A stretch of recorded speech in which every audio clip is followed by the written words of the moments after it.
All right, everyone, welcome back to the Abundance Formula podcast. It's been a couple of weeks. We had a couple weeks for fall break. The week before fall break, both our girls got hand, foot, mouth disease. It was lovely. I literally could not believe it. The last week of school before fall break, and we have big plans. We're going to travel to see my grandmother and grandfather in the UP, so the Upper Peninsula of Michigan. 15-hour drive. We've been planning this for a long time. The week before we're going to leave, Malia gets it first. She had hand, foot, mouth when she was a baby, and it was one of the worst things that she had. Luckily, this time around for her, it really wasn't too bad, but she still got it. And then, of course, then Sailor got it. And Sailor has not had it before. She had the sores in her mouth really bad. So bless her heart, her tongue was just blistered. It's just, it's a terrible disease. I literally never heard of it until we had Malia. And she got it before she even turned 1 year old. And I was like, what is this freaking disease? It was awful. But this time for Malia, the sores that come up, for those of you who don't know, basically, if there's like a fever the first few days, and then all of a sudden they're like upper extremity, lower extremity, and sometimes around their mouth, or apparently in their mouth, they can develop these horrible wounds. So for Malia the first time, thank goodness they told us that it was hand, foot, mouth, because she literally looked like she had leprosy. And if they hadn't told us that, after we went in originally because she had such a high fever, and then luckily one of the little dots started out as a dot, turned out then into this huge boil, started on her hand. And so that's how they noticed it with Malia the first time around. But she just broke out in these horrible boils that looked terrible. It looked worse than chicken pox. I mean, it was horrifying. And it was so terrible. This time, luckily, that's not the way it presented with both of our girls. This time they had them in their mouths, which obviously was not comfortable. They looked like terrible canker sores. Sailor's looked way worse. I mean, again, like her tongue, like one whole side of it was like a whole wound. Bless her heart. But they got through the fever part and they got through all the things. And then at the tail end of when we were going to leave for our trip, Sailor still had the wounds in her mouth, but it wasn't something that's like contagious unless she like ate after her or something. But so my grandparents were gonna be fine, and Kellen and I were fine. But yeah, so Friday night and that Saturday of our trip were her worst, and then by Sunday she was able to enjoy the rest of her fall break, which was the rest of the week. So the trip turned out amazing. It's gorgeous in the UP if you've never been. It is a long drive. We did drive it. It was 15 hours. The kids traveled so great though. They did amazing. They really were. We always leave like super early in the morning or drive through the night because they both sleep really well in the car. And so I know we're fortunate with that. So they both pretty much were only awake for about 3 hours of the drive both times. So super fortunate with that. But yeah, our fall break was great. It's gorgeous there. The fall colors were popping. The weather felt like fall. It was just like cool. It was amazing. So fall break was ultimately fabulous, restful, inspiring. I loved being out in the country. My grandparents live on a farm with 20 acres with a cabin and this gorgeous used red barn. So for me, I felt like I was just up there dreaming. And like Calvin and I were like, we need to start looking for property. And we're just dreaming up the future, which was great. So speaking of that, it's a great segue into just dreaming up your highest future. Today, I want to talk to you guys about a simple but powerful high performance habit that if you integrate it starting today or tomorrow, like incorporate this habit ASAP, it's immediately going to change the game for you and up leveling the results that you're wanting to get in your life, the performance of which you're wanting to show up for your life. It doesn't matter the category. It could be your relationships, it could be your physical health, it could be your career or your business.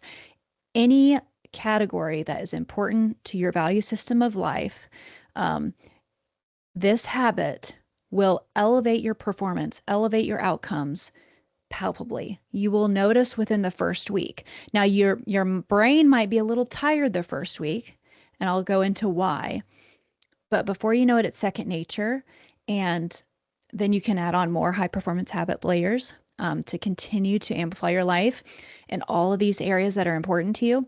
But we'll start out with this one. This one made such a huge difference for me once I started applying it to myself. Like, it was a noticeable difference. I immediately noticed how fast I could create clarity for whatever the situation was at hand, which is huge for people. So many people struggle with gaining clarity, whether it's about their career or their relationships or whatever situations in front of them, problem solving. Like, my capacity to create clarity became so much easier.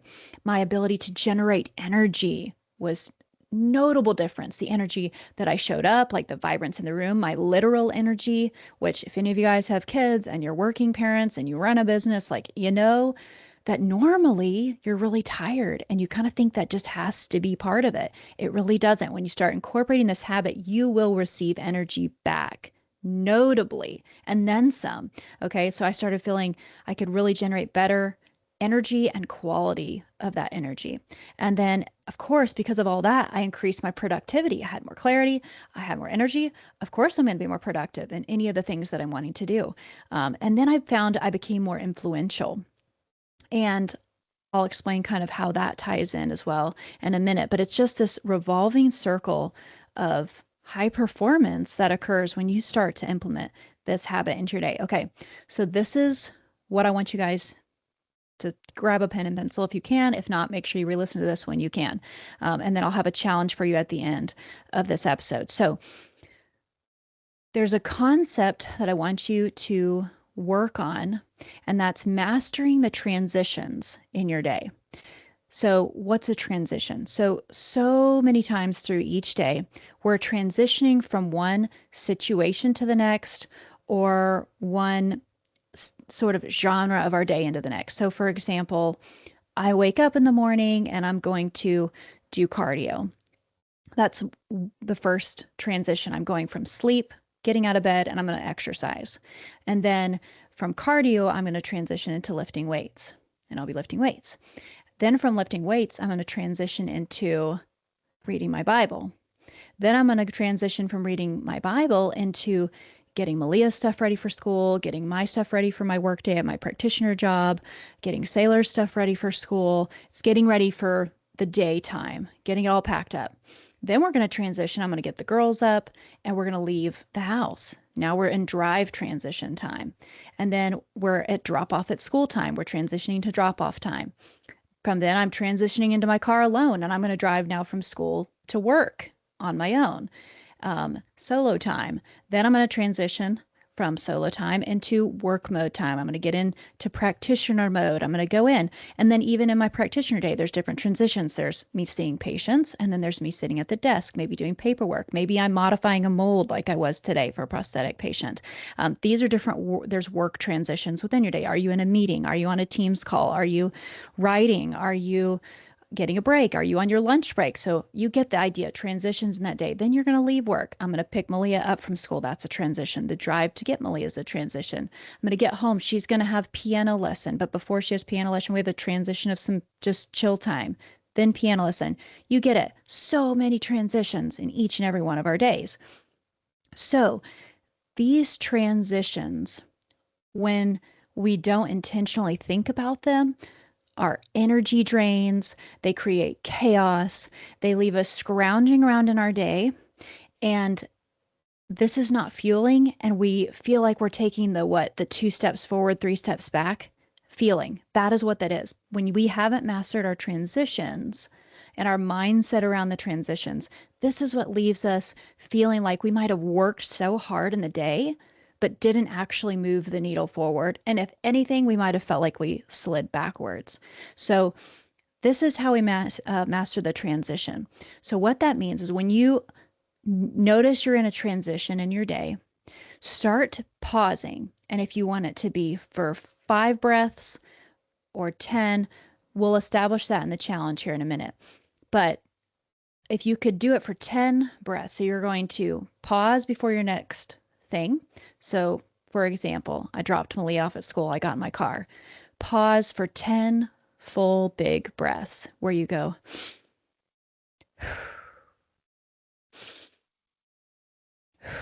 Ultimately, it's going to take you, if you do 10 breaths, about a minute. That's the idea. If you need it to be shorter to start while you're getting used to this. If you're someone that's ready to be go, go, go, like I know I am, it can be hard to take the 10 breaths, but take 5 breaths if you want to start. Take 8, anywhere in there, but decide ahead of time what it's going to be.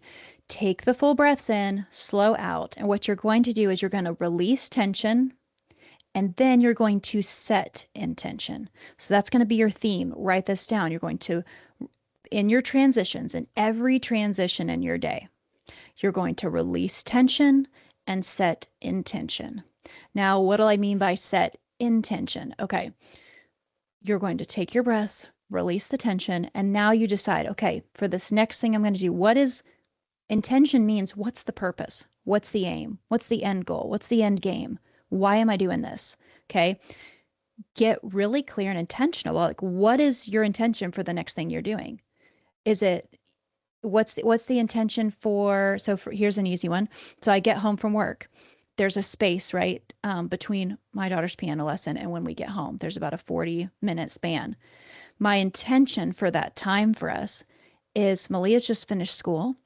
We're going to have some relaxing family time. The intention of that relaxing family time is for her to get energy, to have a break, to get something to eat, to have her cup refilled before she's going to sit back down again and focus and aim to perform well for her teacher.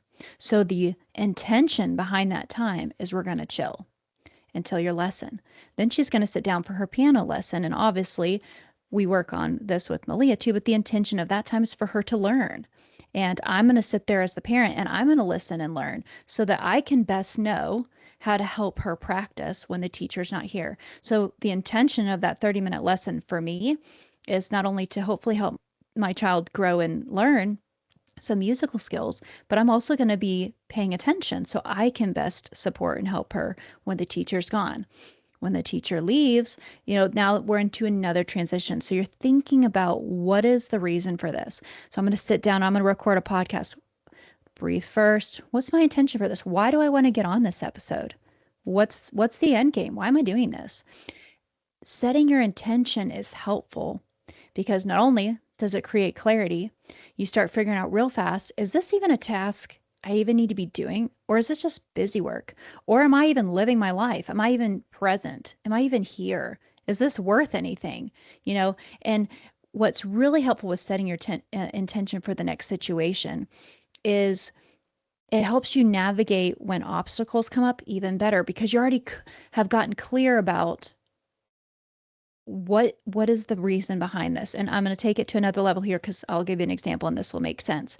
So it'll be tiring for your brain at first because it's raising your awareness. It's making you stay awake through your whole day, which is not going to make you more tired. It's actually going to give you energy back because you're not going to waste as much time. You're going to get so clear on why you're doing things. Is it worth it? And if it's not, you're going to stop doing those things. You're going to cut out the stuff that is nothingness, that has no matter to your relationships, to furthering your career, for making purpose, for amplifying your health. Like you're going to start setting boundaries because you're going to get a lot more clear on, oh, there really is no intention behind this. I can't find one or one worth it. I'm going to bring this energy back to me. But what's going to help you also know, because if you're like, well, how do I know? What if I don't know what I want my intention to be for the next thing? Here's how you'll know. So the next layer of this intention setting is taking the time to think about who that higher version of you is in 5 to 10 years.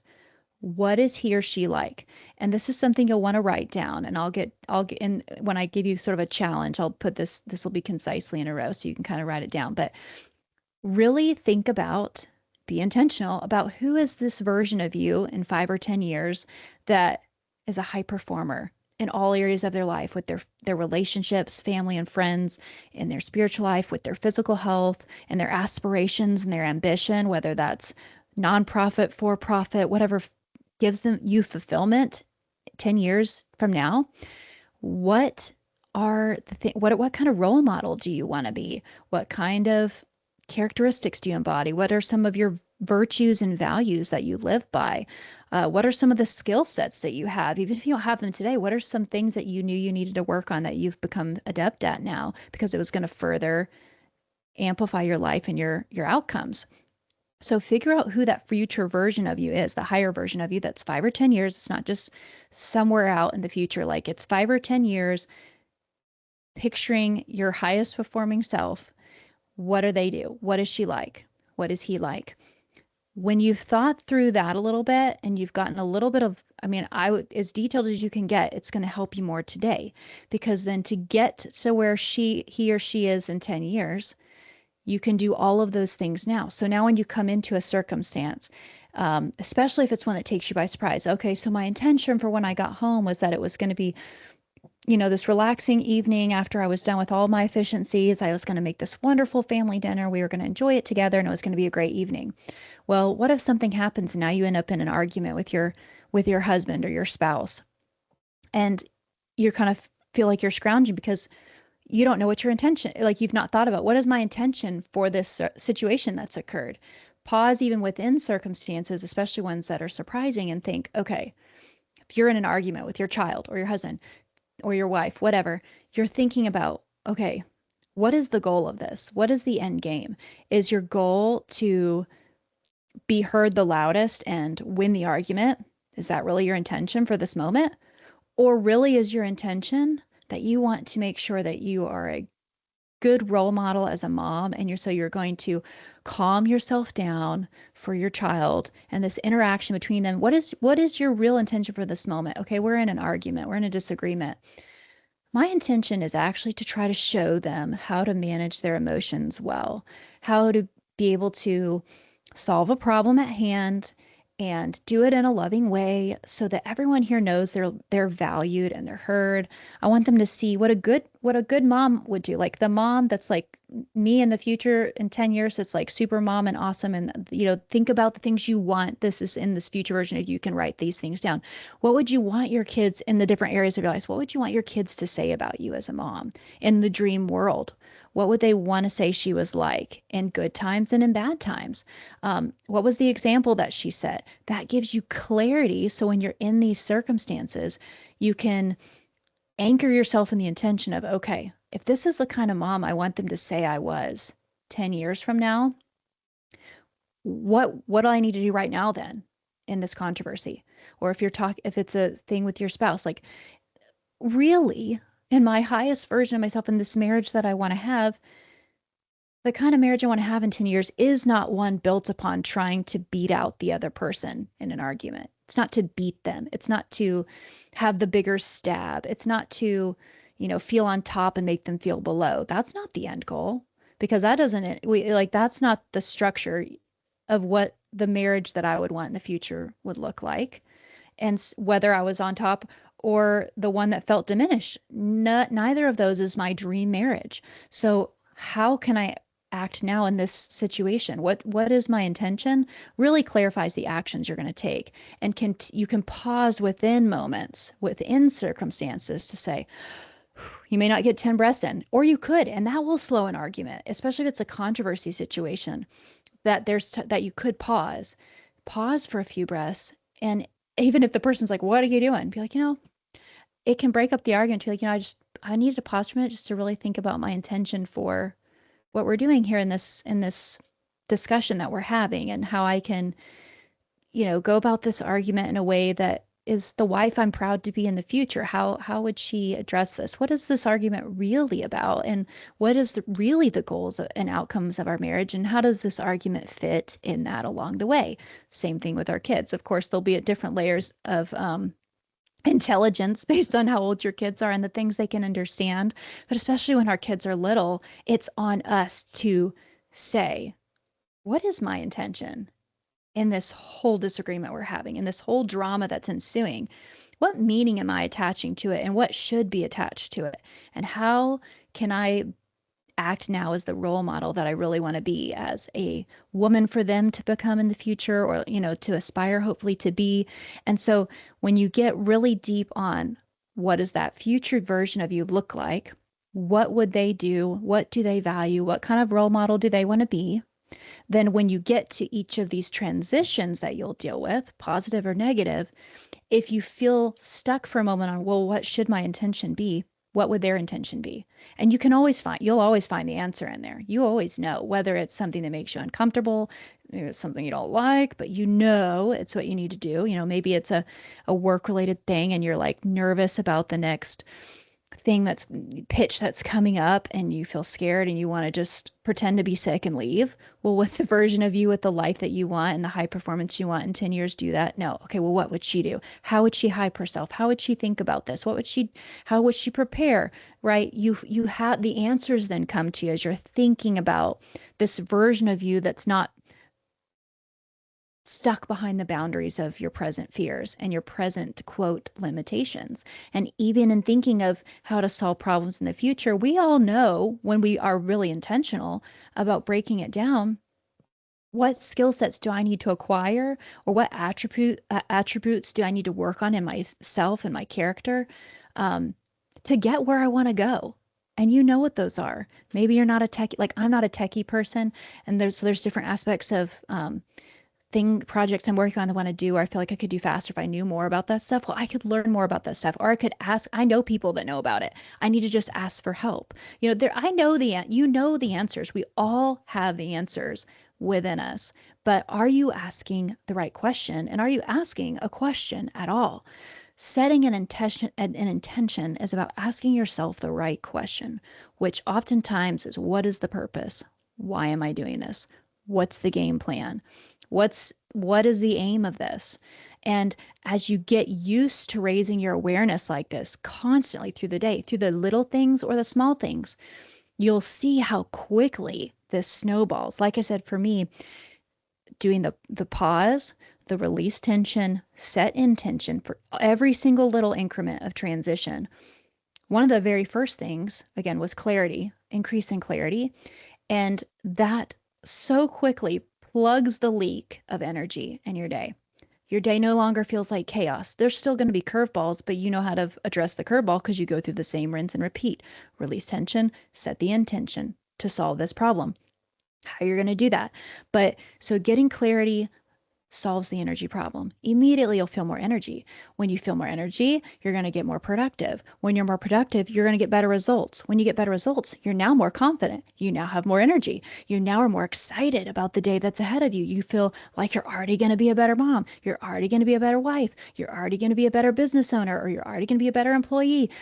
All of these things stack. And then of course, if you have more energy, of course, you're going to want to help more people. You're going to be more influential. You're going to be more intentional in how you show up in life, and that stands out. People are going to notice that. They're going to notice your energy. They're going to notice that you're not just this chaotic person scrounging through life. You're going to feel grounded. You're going to be a lighthouse to people, and they're going to want to know more. How are you getting so much done? How are you staying so grounded? And then you want to help people. And again, having more energy, whatever your field of work is, or if you're a mom, you're going to be able to help others more, help your kids more, show up better when you've got more energy.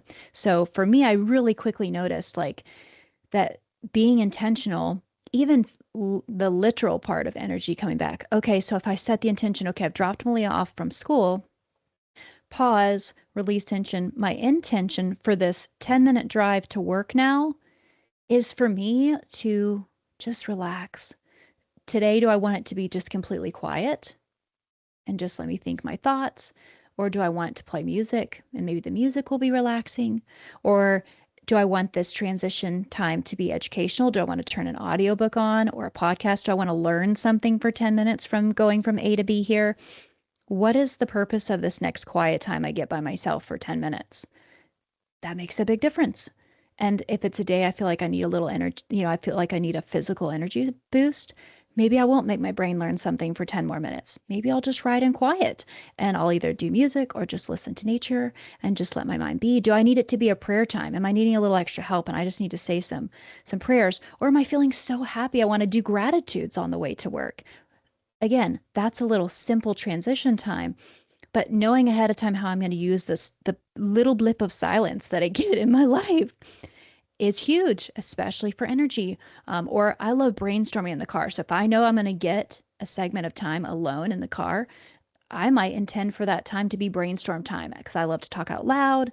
and think things through, chat it out with God, I can plan that to be in that time. That's moving me forward. That is moving the needle forward. And then I know I've talked on here a lot when we're talking about health and fitness. When I'm thinking about my intention when I get to the workout time, my workout time is very focused. I'm not playing around on my phone. Why? Because the intention of this workout is to in a very focused set of time. So it doesn't take me 2 hours. It doesn't take me forever. I get a focused workout that's really good so that I don't feel like I have to exercise 7 days a week and for 2 hours a day, right? I'm going to get it done in my focused time and it's going to make me stronger. It's going to make me feel good. It's going to raise my energy. And then I will move to the next thing. And so for me, knocking that out before the kids get up, I like because then when we transition from school to home, if it's not me training client time, so not still more work time, then it's dedicated family time. And I don't feel guilty because what is my intention between that space I created? My intention for this next set of time is to make dinner, to enjoy chatting with the girls while I make dinner and Kellen, to hear about everybody's day. We're going to eat together. Do we want to watch a show together? Are we all going to read books? What are we going to do? We're going to play a game. I can enjoy that time because that was the intention of that time space. And it makes such a huge difference. And again, energy back to you when you're not guilt tripping yourself. You're not beating yourselves up. I mean, how tiring is it to literally get beaten up, whether it's yourself or somebody else? I mean, it's exhausting.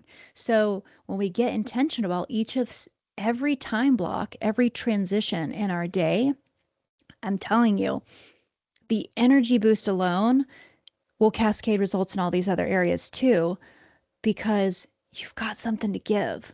And so this is just like a huge game changer, you guys. Just a simple habit of pausing, but in the transitions, deep breaths, release, and set intention.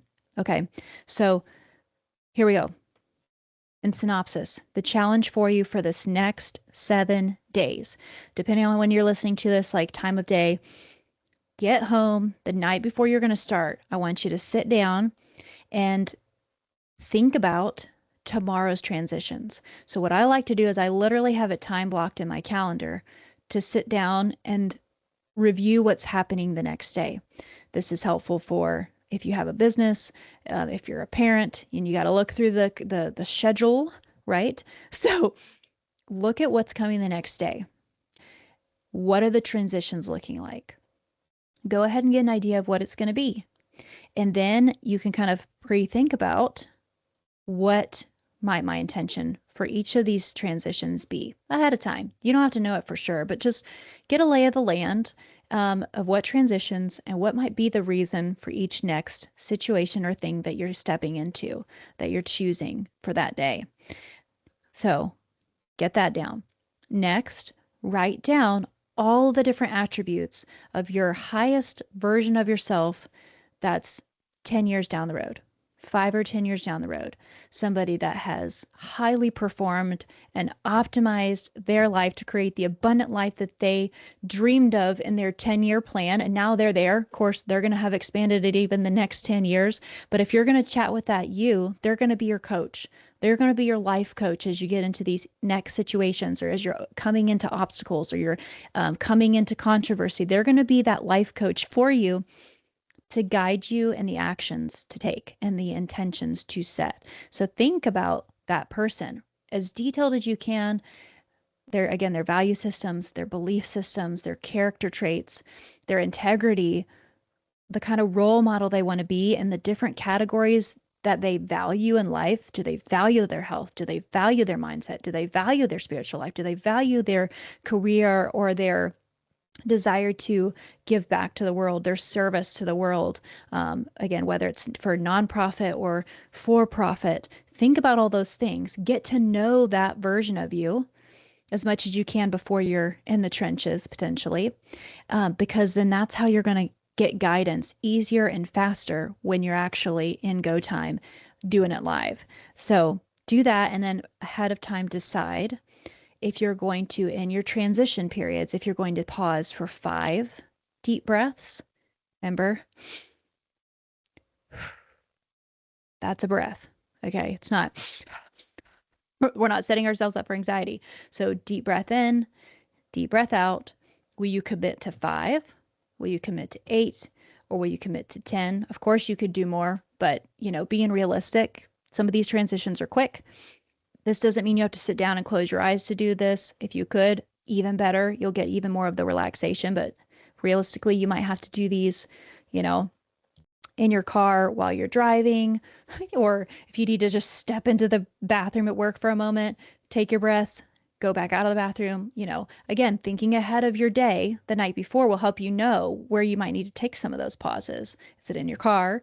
Is it going down to the conference room by yourself? Is it stepping in the bathroom? Wherever it may be that you need to get that moment, that pause. So decide if it's going to be 5, 8, or 10. So you're not scrounging when you get there. You already know what you're going to do. And then commit to giving it like your all for the next 7 days. Guarantee you're going to do it longer than that, but 7 days, you might in the beginning, you might forget a transition or two, but you'll start to remember. You'll be knee deep in the drive from, say, school to work. You're like, oh, that was a transition. Release tension, set intention. You're gonna get the groove. Don't worry. You're going to get the groove. And I promise you, it's the good thing about this particular habit is it is one of those that you get to experience the benefits quickly. Of course, the longer you do this, the benefits cascade. Your performance goes up, up, up, up, up, and you will notice, and you'll get external feedback even. But this is luckily one of those habits that you can implement, and you will notice quickly the results, and that will get you more excited to continue being really intentional with it, even though in the beginning it's a new thing to have to add into your day. But I promise you're going to get so much of your time back in the day after you get really efficient at this. But stick to it. I promise. This is going to really elevate your life in all the areas that are important to you. And it's important to get clear on those things so that you can amplify your life and live it. Don't sleep through it. How many of us have gone through our day and been like, what did we even do today? I don't even remember the drive. How did I even get here? It's kind of scary sometimes. We want to make sure that we lived well. We didn't just sleep through our life. We're not promised we get another one. Every new day is truly a blessing. Somebody didn't wake up today and they thought they would have, right? I mean, that's just the reality. It's not something to be afraid of. It's just something to recognize. So just don't waste it. Okay. So let me know if you try this. I would absolutely love to know your feedback. If you gave it a go, what changed? What was your favorite part? For me, my favorite part has been like, I've just really, especially in relationships, like with family and stuff, it just has really cool. I love to have, especially with the kids, like have been thinking like, I've just valued our time together so much more. I'm like, what is the purpose of this? Why am I doing this? What is the point of getting onto them about this or not getting onto them about that? What is the reason? And it's like, it's just really up-leveled connection. And then of course, professionally, like I've just like skyrocketed in progress towards this project I've got coming up to come out soon that I'm excited about. But since I've started getting more intentional with each of the things in my day, and I've gained that more space for clarity, now that project can move so much faster because I've become so clear. And every new answer is so clear. I've become super productive and have made leaps and bounds forward, stuff that was just taking a long time because a whole day would go by and I'd be like, man, how did I barely get anything done towards what I actually wanted to do today? And it's because I wasn't being intentional in all these small areas. Okay. So let me know if you try this. Would love to know how it goes. As always, if you enjoyed this episode, please subscribe. Please share. Most importantly, tell your friends about it. Collaborate together. Let everybody tell each other how this episode went. Like as far as if you implemented it, what has happened. You can set up accountability partners. I mean, it's endless, you guys. So let me know what you do. Like the episode, share it if you loved it, and I'll catch you next week. Have a good one.